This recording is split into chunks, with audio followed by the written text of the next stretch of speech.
This is a unique talk show that talks about controversies, lifestyle, and issues in and out of the country. This is Let's Talk. Hello everyone, it's another interesting week. At syempre dahil nga po ang ating bisita sa linggong ito ay isang very interesting na tao rin. Isang ma-impluwensyang anak ng isang kilalang pamilya dito sa Bantay. And of course mga kaibigan, I'm referring to the Municipal Administrator po ng Bantay. Ako po si Derek and this is Let's Talk. Ladies and gentlemen, let's talk to the Municipal Administrator po ng Bantay na Wanitan, Mr. Sammy Boy Parilla. Hello sir, how are you? Hello Derek. Yeah, thank you for coming. Welcome sa Let's Talk. Thank you for having me in Let's Talk. Yeah, oo, matagal na kitang inimbita. And you're looking good. Kumusta ka na? Okay naman po, okay naman. Kumusta ang trabaho natin? Okay naman po, medyo busy pero nakakayanan naman lahat. Good. At kumusta na ang Bantay ngayon, ha, Sammy Boy? Pag nakikita nyo po, lahat naman po siguro ng tao, nakikita na kung gaano pumuprogreso ang ating bayan, palaki na po ng palaki ang ating bayan na Bantay. Ang tema or the theme or di kayong batukay ng Bantay is Duras Bantay. Pag sinabi ng Duras, it's para bang bilis or Angat Bantay. Angat Bantay. Yeah.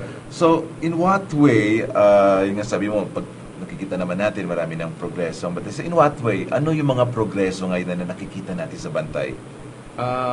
As you can see, this time, lahat na ng mga negosyante, mga Chinese na mga negosyante natin dito sa local, pupunta na po sa bayan natin kasi siguro mas maluwag, saka mas maraming space. Saka nag-invite pa rin po tayo ng mga multinational company na mag-invest dito sa ating bayan.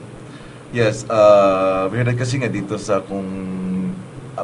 natin, sa Vigan kasi medyo masyado ng puno, no? So, definitely isa ng punta sa Bantay na.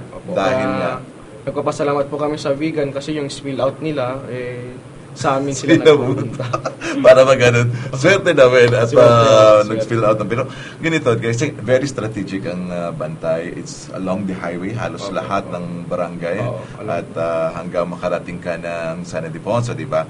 So, sa ganung aspeto, sa sayo, as the Municipal Administrator ng Bantay, ano pa ang pwede nating mapaganda para mas lalo pang gumanda ang Bantay at syempre, mas lalo nating maiakit ang mga investors? Yung programa po namin na na ang gusto namin lahat tahimik. Ayaw po namin yung may mga manloloko diyan kaya lahat ng barangay captains po natin nasa amin yung mga numbers namin nasa kanila rin para pag may mga magugulo, yun po yung talagang gusto namin mawala sa ating bayan, yung yung gulo po sa isang lugar. Kasi po, pagka magulo isang lugar, walang investor na pupunta kasi matakot sila. At saka, isang pa po na pangakit ng mga tao na pumunta dito sa turismo, ginagawa po ng ating provincial government na naglalagay silang mga activities para sa mga turista. And of course, nahalata ako rin, ang checkpoints sa Bantay is medyo regular. Pero tanong ko lang, yung checkpoints sa Bantay, para bang nag-o-office lang, after 6, wala na rin sila. Totoo ba to? Hindi naman po, basta po may kami checkpoint, hindi sinasabihan kung kailan at kung saan. May ginagawa pong mga checkpoint ng ating kapulisan, saka nagro-rubing po yan mga yan. Sa gabi-gabi, nagro-rubing yung mga yan. Hindi lang po siguro nakita ng mga ibang tao, pero yung dad ko po at saka ako mismo nagmo-monitor kung nasan yung mga pulis para at least lahat ng barangay na namomonitor po natin. Great. At parang umiikot ka pa rin. Umiikot. Sammy Boy, okay lang tawag tayo Sammy Boy. Okay. Sammy Boy. Ito let's talk about good governance.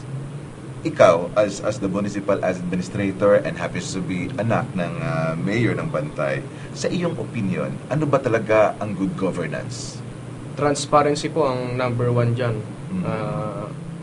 Saka number one talaga transparency. Kahit po na kahit ngayong araw na to, yun ang pinagmamalaki po namin sa bayan namin, saka sa pamilya namin na kahit ngayong at this moment na ipa-audit nila ang ating treasury, talagang ano po yan, talaga very transparent kami sa mga ganyan. Intact po. lahat. Saka yung ano po, pagkisilbi sa mga tao, kailangan lahat ng suporta binibigay namin hanggang sa kaya namin. Binibigay po namin lahat hanggang sa makakaya namin. I know you're also hands-on. If your dad is not around, ikaw nandyan parati. Sabi mo, hands-on nandyan ka parati. In what way ka usually nakakatulong sa iyong mga constituent, especially sa mga taga-bantay? Sa ano na lang po, for example, sa text na lang o kaya sa tawag, talagang sinasagot ko po lahat yan. Kung wala po ako sa opisina, pwede mong tawagan sa cellphone. Kung wala naman po ako sa opisina, nasa bahay lang ako. Saka minsan po, ako mismo yung umiikot sa kanila at nagtatanong ng mga kanilang mga problema. Sa iyo, ano ba talaga isang katangian ng isang pinuno o leader? Ano ba dapat meron siya? Kailangan po ang isang leader,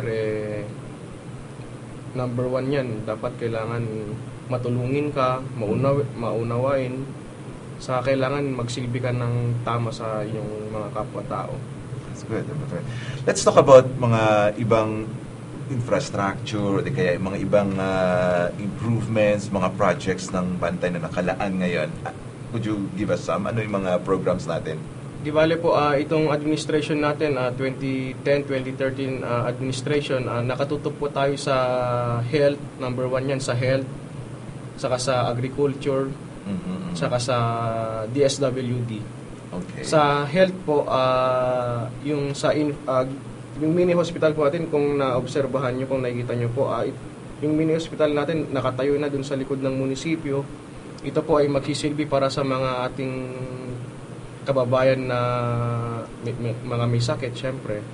Saka ito po ay inuunti-unti po natin na makompleto yung mga equipment para dito. Is it a lying in or talagang hospital lang talaga? So, Lying in. Lying in. Opo, So, puro ano lang po dito, minor lang. Pagka yung mga major surgery na po, na-advise namin na yung pasyente ay pupunta na sa hospital talaga. Kailan nag-upisa yan? Kailan nag-upisahan yan? Actually po itong municipal health unit natin dun sa baba ng administration building, okay. 24 hours na po ito na nag-ooperate. 24 hours na yan, may doktor, may mga nurse. Yun po, nag-umpisa po ito nung pag di ako term pa ng mama ko po. Nag-umpisa na ito.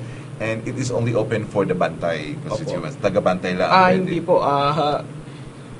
Yun nga po yung mahirap Siyempre, pag kami nangailangan ng tulong, kahit na hindi po tiga dito, minsan po may mga pasyente na pupunta doon kahit na hindi tiga doon. Siyempre, yan, for humanitarian reason, Kaya kailangan